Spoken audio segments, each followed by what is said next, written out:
নমস্কার। Snake and animal relief welfare association এবং ফরেস্টের যৌথ উদ্যোগে আজ আমরা পৌঁছে গিয়েছিলাম ঠাকুরচক পঞ্চায়েতের ধোবাঘাট এলাকায়। তো কিছুদিন যাবৎ ওখান থেকে কিছু খবর আসছিল যে ওখানে কোনো বন্য প্রাণী মানুষকে আহত করছে, কামড়ে দিচ্ছে, যার সাহায্যে মানুষকে হসপিটালে ভর্তি হতে হচ্ছে। তো আমাদের ফুল টিম দেখতে পাচ্ছেন ওখানে পৌঁছে গিয়েছিল। তো আমাদের যারা বিশেষজ্ঞ আছে ওনারা তদন্ত করার পর ভালো করে মানুষদের কাছ থেকে খোঁজখবর নেওয়ার পরে ভালো করে বোঝা গেল যে এই প্রাণীটির নাম হচ্ছে হোয়াইট কোগার। মানুষকে অযথা আতঙ্কিত হওয়ার কারণে বারণ করব, কারণ এই প্রাণীটি বন্য বিড়ালও এক প্রকারে বলা চলতে পারে।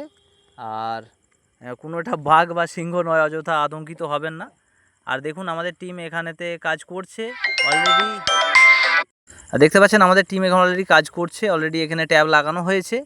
আর যে সমস্ত চাষি ভাইয়েরা ওখানে চাষ করতে বা যে সমস্ত গৃহপালিত পশু পাশে চড়াতে যান তাদের উদ্দেশ্যে বলবো হাতে একটি করে অবশ্যই লাঠি নেবেন, কারণ ওয়াইল্ড লাইফ প্রাণী বলা যায় না কখন কীরকম কী অবস্থায় থাকে। তো অযথা আতঙ্কিত হবেন না। আমরা চেষ্টা করছি, অলরেডি ওখানে ট্যাব লাগানো হয়েছে, আপনারা দেখতে পাচ্ছেন।